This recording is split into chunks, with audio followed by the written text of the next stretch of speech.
नमस्कार, मैं प्रतिभा केड़े आपका स्वागत करती हूँ अपने YouTube चैनल नॉलेज रेन में, जहाँ हम कक्षा 10वीं की सीरीज हल कर रहे हैं, जिसमें हम आज प्रश्नावली 5.2 का प्रश्न नंबर 15 देख रहे हैं। इसके पहले के वीडियोस अगर आपको देखने हैं तो आप चैनल की प्लेलिस्ट में जाकर उन्हें देख सकते हैं और अगर आपको मेरे वीडियोस पसंद आ रहे हैं तो कृपया उन्हें लाइक करिए, शेयर करिए और चैनल को सब्सक्राइब करिए। तो प्रश्न नंबर 15 है, n के किस मान के लिए दोनों समांतर श्रेणियों 63, 65, 67 और 3, 10, 17 के nवें पद बराबर होंगे? तो यहाँ n का मान हमें निकालना है। ये बताना है कि n के किस मान के लिए दोनों समांतर श्रेणी, ये वाली और ये वाली, दोनों के nवें पद बराबर होंगे। तो हम देखें, हमने माना पहली श्रेणी जो हमें दे रखी है वो है, पहली जो श्रेणी है वो है 63, 63, 65, इस तरह से ये चल रही है। और जो दूसरी एपी दे रखी है हमें वो क्या है, 3, 10, 17, इस तरह से। तो यहाँ पर हम देखें a बराबर क्या है, हमारे पास 63 है और यहाँ हम यदि d निकालें तो d का मान दूसरे पद में से पहले पद को घटाएंगे तो आ जाएगा। तो दूसरे पद में से हम पहला पद घटाएं, दूसरा पद है 65, पहला है 63, तो इसको घटाएंगे तो क्या आ जाएगा, 2। मतलब d बराबर हमें क्या मिल रहा है, यहाँ पर 2 मिल रहा है। इस श्रेणी में देखें तो यहाँ पर a बराबर 3 है और d का मान निकालें तो a2 माइनस a1 हम करते हैं, तो a2 हमारे पास है 10 और a1 3, तो 10 में से 3 को घटाने पे आ रहा है 7। मतलब इस श्रेणी के लिए a बराबर 63 है और d बराबर 2 है।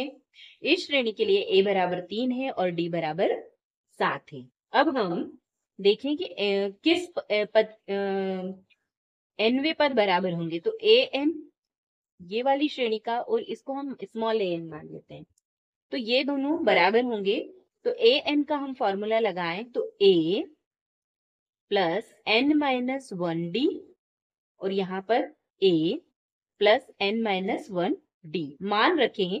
तो इस श्रेणी में a बराबर क्या है, हमारे पास 63 है और n माइनस 1 d का मान हमारे पास कितना है, 2 है। यहाँ पर a बराबर कितना है, 3 है, n माइनस 1 और d बराबर हमारे पास कितना है, 7 है।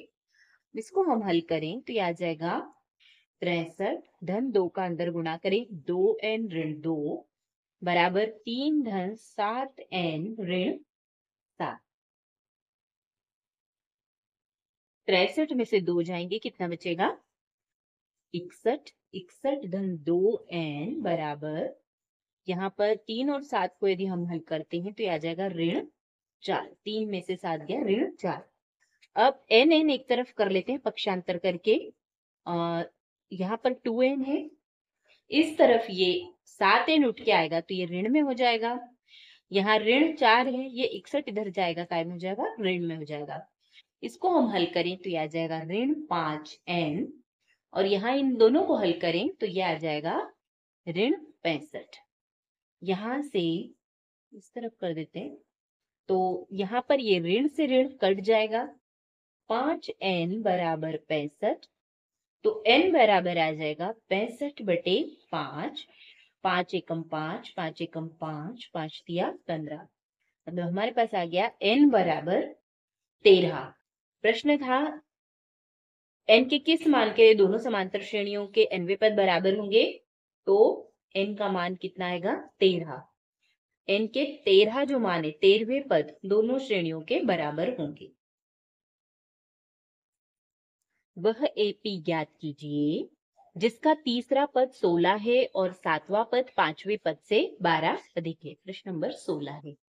तो इसका तीसरा पद हमें क्या दे रखा है, 16, मतलब a3 बराबर कितना है, 16 है। a3 बराबर 16 है और 7वां पद 5वें पद से 12 अधिक है, मतलब जो a7 है वो 5वें पद से 12 अधिक है, ऐसा बोल रहा है वो। जो A7 मतलब 7वां पद है वो 5वें पद से 12 अधिक है, ऐसा उसने प्रश्न में हमें दिया हुआ है। तो हमें AP ज्ञात करना है, वो श्रेणी ज्ञात करना है। अब ना यहाँ पर A का मान है ना D का मान है, हमें पहले A और D के मान निकालना पड़ेंगे। तो हमें पता है कि A3 का क्या सूत्र होगा, A प्लस 2D। इसको हम क्या लिख सकते हैं, A प्लस 2D जो होता है वही तीसरा पद होता है श्रेणी का, बराबर 16 हमें दे रखा है। तो ये हमारे पास आ जाएगा समीकरण नंबर 1। और यहां से हम यदि देखें तो जो A7 है, यहाँ पर जो D के साथ लिखते हैं, एक कम लिखते हैं, A प्लस 6D होगा ये, A प्लस 6D बराबर A प्लस, यहाँ पर 5 है इसलिए ये A प्लस 4D हो जाएगा, प्लस 12। यहाँ जो भी पद होता है उससे एक कम आता है यहाँ पर। अब इसको यदि हम हल करें तो देखिए ये A और यहाँ पर भी A है, चलो ठीक है एक तरफ लेके आते हैं इनको। तो A plus 6D minus A minus 4D बराबर 12। क्या किया है, A का और 4D का इस तरफ पक्षांतर कर दिया है। तो ये A से A तो कट जाएगा, 6D में से 4D गया तो कितना बचेगा, 2D बराबर 12। तो D बराबर यहाँ से कितना आ जाएगा, 12/2। मतलब हमें D बराबर क्या मिल गया, 6 मिल गया। D का मान तो हमें मिल गया। अब ये जो समीकरण है, समीकरण नंबर 1, तो समीकरण 1 में D बराबर 6 रखने पर क्या आ जाएगा, A प्लस 2 इंटू D के प्लेस पे 6 रख देंगे बराबर 16। तो A धन 6 दूनी 12 बराबर 16। तो A बराबर आ जाएगा 16 ऋण 12।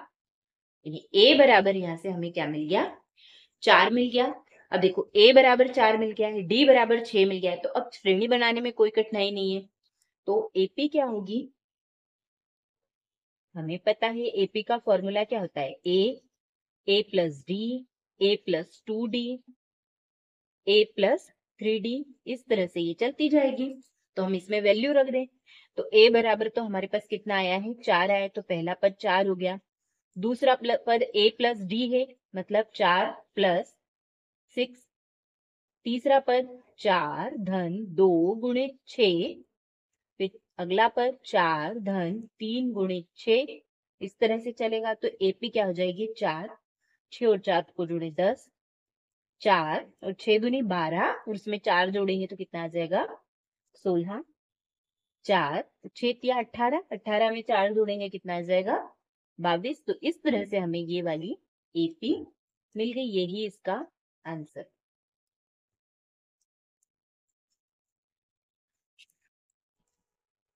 अगला प्रश्न देखिए, AP 3, 8, 13 और 253 में अंतिम पद से 20वां पद ज्ञात कीजिए। अब यहाँ पर हमें ये श्रेणी दे रखी है 3, 8, 13 और 253। तो यहाँ ध्यान देना है कि वो प्रश्न में पूछ क्या रहा है। अंतिम पद इसका क्या है, 253 है। तो अंतिम पद से 20वां पद, मतलब यहाँ से इस तरफ हमें बढ़ना है। तो ये 1, 2, 3 इस तरह से यहाँ पर जो 20वां पद होगा, यहाँ से यहाँ तक आने में जो 20वां पद होगा, ये हमें ज्ञात करना है कि क्या होगा। तो ध्यान देंगे हम कि इसमें A बराबर तो 3 है, और D का मान हम निकालें तो A2 माइनस A1 कितना हो जाएगा, D का मान 8 ऋण 3 बराबर 5। मतलब D की वैल्यू कितनी है, 5 है, A की वैल्यू कितनी है, 3 है। तो हमें पता है इसका अंतिम पद अभी फिलहाल क्या है, 253 है। तो हम AN वाला फॉर्मूला यहाँ पर लगाए तो ये पता चल जाएगा कि श्रेणी में कुल कितने पद हैं। तो AN बराबर A plus N minus 1 D। AN की वैल्यू हमें पता है 253 है, A हमारे पास 3 है, N का मान हमें निकालना है और D बराबर 5 दे रखा है। तो 253 बराबर 3 धन 5 का अंदर गुणा कर दें तो आ जाएगा 5N ऋण 5। अब इस 3 को और 5 को उठा के पहले इसको सॉल्व कर लेते हैं। 3 में से 5 घटेगा कितना आ जाएगा, 5N ऋण 2। इस 2 को उठा कर इस तरफ ले आते तो ये आ जाएगा 253, ऋण में है यहाँ कर धन में हो जाएगा, बराबर 5n। इसको हल करें तो ये आ गया 255 बराबर 5n। तो यहाँ से n बराबर आ जाएगा 255/5। 5 एकम 5, 5 25 और 1। तो n बराबर हमें क्या मिल गया? 51, है ना। तो श्रेणी में कुल कितने पद हैं? 51 पद है। अब यदि हम देखें तो ये वाला पद 51वां पद है। कौन सा? 253 जो है ये 51वां पद है।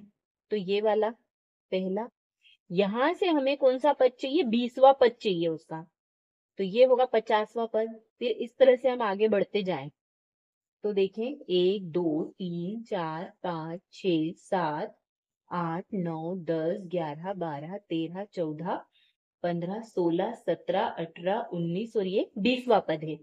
तो कौन सा होगा 20वां पद? 50, 49, 48, 47, 46, 45, 44, 43, 42, 41, 40, 39, 38, 37, 36, 35, 34, 33, 32 और 31। कौन सा पद होगा ये?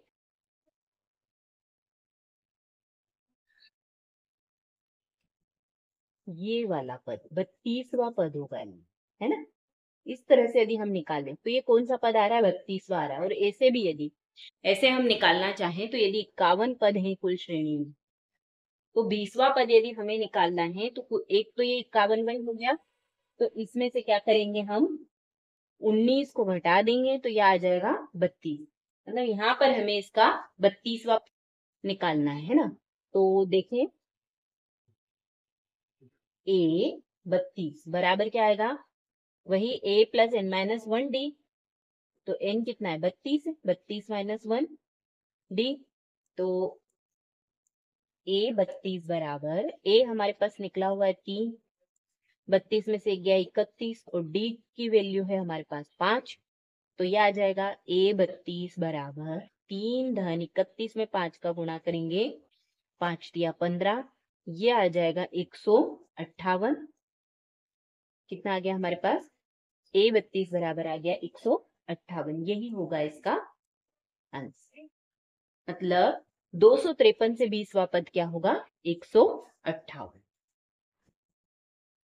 प्रश्न में दिया है किसी एपी के चौथे और 8वें पदों का योग 24 है तथा छठे और 10वें पदों का योग 44 है, तो इस एपी के प्रथम 3 पद ज्ञात कीजिए। अब यहाँ पर देखिए एपी के चौथे पद, तो एपी का चौथा पद क्या हो जाएगा? A4 और 8वां पद A8। इन दोनों का योग कितना दिया है? 24 दिया हुआ है। वैसे ही इस समांतर श्रेणी के छठे और 10वें पद का योग कितना दिया हुआ है? 44 दिया हुआ है। तो हमें इस एपी के प्रथम 3 पद ज्ञात करना है। ए और डी तो हमें दिया नहीं है। यहां से हमें एक समीकरण मिलेगा, यहां से एक समीकरण मिलेगा। दोनों समीकरणों को हल करके हम क्या कर सकते हैं? ए और डी का मान निकाल सकते हैं। तो देखिए यहाँ देखें हम A4, तो A4 का फॉर्मूला क्या हो जाएगा? A plus 3D। और A8 का क्या हो जाएगा? A प्लस 7D बराबर 24। तो A और A जुड़ जाएगा, कितना आ जाएगा? 2A। 3D और 7D जुड़ता है तो आ जाएगा 10D बराबर 24। अब ऐसे ही हम इस तरफ देखें तो ये आ रहा है A प्लस 5D और ये आ जाएगा A प्लस 9D बराबर 44। तो A और A दोनों जुड़ता है तो आ जाएगा 2A और 5D और 9D जुड़ेगा तो कितना आ जाएगा? 14D। तो ये बराबर आ जाएगा 44। ये मिला हमें समीकरण 1 और ये मिल गया समीकरण नंबर 2। तो समीकरण 1 में से 2 को हम क्या कर दें? घटा दें। समीकरण 1 ऋण 2 से, तो इसके नीचे ये वाला समीकरण लिख देते हैं। 2A 14D धन 14D बराबर 44। इसको यदि हम घटाएं तो चिन्ह बदल जाएंगे, ये कट जाएगा। यहाँ चिन्ह बदला 10 में से 14D जाएगा ऋण 4D। यहाँ चिन्ह बदला 24 में से 44 जाएगा, मतलब कितना बचेगा हमारे पास? 20। तो ये भी ऋण का आएगा तो ऋण और ऋण कट जाएगा, डी बराबर आ जाएगा 20/4, 4 एकम 4, 4 पंजे 20। तो मतलब डी बराबर हमारे पास कितना आ जाएगा, 5 आ जाएगा। ए का मान अब हम यहां से निकाल लें। डी का मान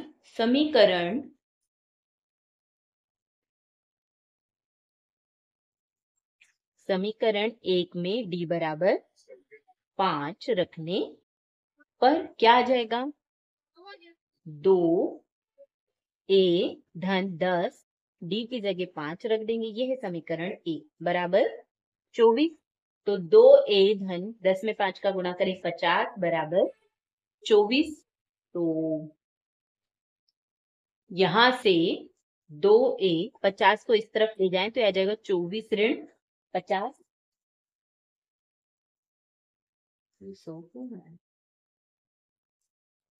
तो यहां से आ जाएगा, इस तरफ कर लेते हैं इसको,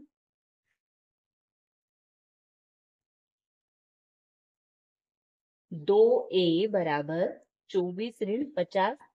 24 में से 50 घटाएंगे कितना आ जाएगा, 26। ऋण का 26 आएगा 2a, तो a बराबर आ जाएगा ऋण 26/2। 2 एकम 2, 2 एकम 2, 2 तिया 6। a बराबर हमें मिल जाएगा ऋण 13।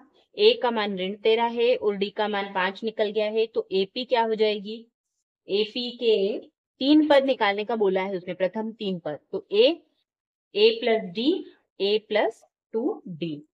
तो पहला पद तो ऋण 13 है, a प्लस d मतलब ऋण 13 धन 5, और ये आ जाएगा ऋण 13 धन 2 गुणे 5। तो यहां से देखें, ये आ जाएगा ऋण 13 में से ऋण 13 धन 5 कितना आ जाएगा, ऋण 8, और ऋण 13 और यहां से 5 दूनी 10। तो इसको हम हल करेंगे तो ये आ जाएगा ऋण 3। तो ये हमें मिल जाएगी AP। यही AP हमें ज्ञात करना। ये हो जाएगा हमारा आंसर। अगला प्रश्न देखिए, प्रश्न नंबर 19।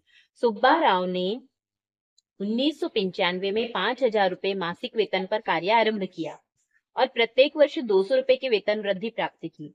किस वर्ष में उसका वेतन 7,000 रुपए हो गया। उसने 1995 में सबसे पहले कितना वेतन लिया, 5,000 रुपए, है ना।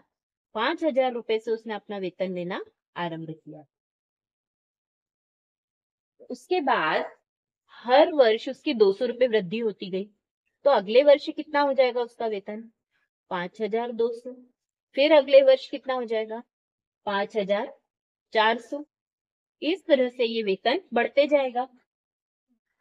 कहां तक जाएगा उसका वेतन, 7,000 तक। अब ये वो पूछ रहा है प्रश्न में कि 7,000 वेतन किस वर्ष में उसका वेतन 7,000 होगा। तो ये हमें क्या दिख रही है, केपी दिख रही है। इसमें पहला पद ए है, ए बराबर हमारे पास कितना है, 5,000। अब डी का मान दूसरे पद में से पहला पद घटा दें तो 5,200 में से 5,000 घटाएंगे तो कितना आ जाएगा, 200। मतलब डी बराबर कितना है, 200 है। तो यहां से हमें क्या ज्ञात करना है, किस वर्ष में 7,000 हुआ। तो ए एन का मान निकालना है। ए एन बराबर एन का मान निकालना है। तो ए एन बराबर ए plus N minus 1 D. A N तो हमें पता है कितना है, 7,000, और ए बराबर है 5,000 धन एन माइनस 1 डी कितना है, 200। तो इसको यदि हम सॉल्व करें तो 7,000 बराबर 5,000 धन अंदर गुणा करें 200 n ऋण 200।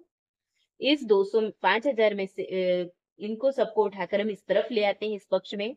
तो 7,000 ऋण 5,000, ये वाला 200 धन में आ जाएगा बराबर 200 n। तो इसको सॉल्व करें, 7,000 में से 5,000 जाएगा, कितना बचेगा, 2,000, और 2,000 में हम 200 को जोड़ दें तो कितना आ जाएगा, 2,200। 2,200 बराबर 200 n। तो n बराबर कितना आ जाएगा, 2,200/200। को काटें, शून्य से शून्य कट गई, 2 एकम 2, 2 एकम 2। तो कितना आ गया हमारे पास, n बराबर 11। तो किस वर्ष में उसका वेतन 7,000 होगा? तो 11वें वर्ष में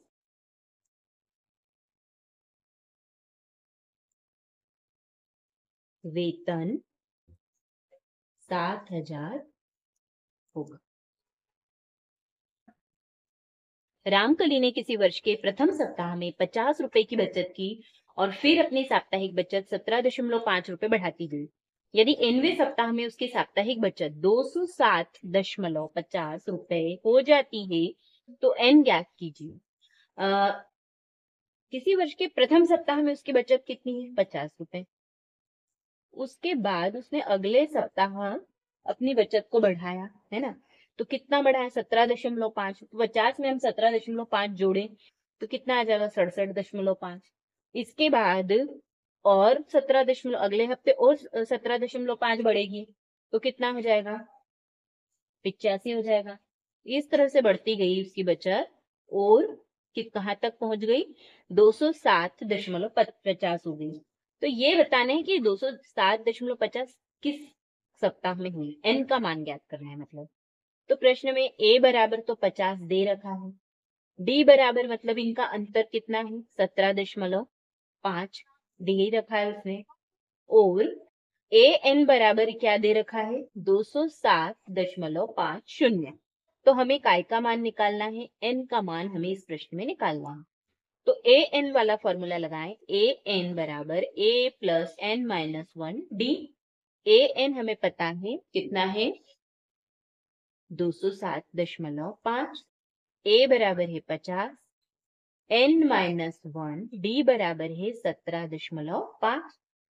तो यह आ जाएगा 207.50 बराबर 50 धन 17 का अंदर गुणा करेंगे तो 17.5 ऋण 17.5, एक का गुणा होगा तो यही आएगा। अब इस सब को उठाकर हम इस तरफ ले आते हैं, या पहले 15 और 17.5 को यदि हम हल कर लें तो कितना आ जाएगा? 50 में से 17.5 को हम घटा लें तो ये आ जाएगा हमारे पास 10 में से 5 गई 0, 9 में से 7 गई 2, 32.50 है ना? ये आ जाएगा 32.50 धन 17.5 n। अब इस 32.5 को हम उठा के इस तरफ ले आते हैं तो आ जाएगा 7.50 ऋण 32.50 बराबर 17.5 n। इनको हम हल करें तो क्या आ जाएगा हमारे पास? 207.50 में से हम 32.50 को घटाएंगे तो ये आ जाएगा 7 में से 2 गई 5, 10 में से 7 3 जाएगी 7, 175 है ना? ये आ जाएगा 175 और यहाँ है 17.5 n। तो n का मान निकालना है हमें, तो इस तरफ कर लेते हैं। n बराबर आ जाएगा 175/17.5। ये दशमलव हट के एक शून्य ऊपर बढ़ जाएगी, ये एक बार कट जाएगा, n बराबर यहाँ से आ जाएगा 10। मतलब उसकी जो साप्ताहिक बचत 207.50 रुपए कब होगी? तो 10वें सप्ताह में उसकी साप्ताहिक बचत कितनी हो जाएगी? 207.50। 10वें सप्ताह में साप्ताहिक बचत 207.50 रुपए हो जाए। ये होगा इसका आंसर। धन्यवाद। आज के लिए इतना ही। अगर आपको मेरे वीडियोस पसंद आ रहे हैं तो कृपया इन्हें लाइक करिए, शेयर करिए और चैनल को सब्सक्राइब करिए।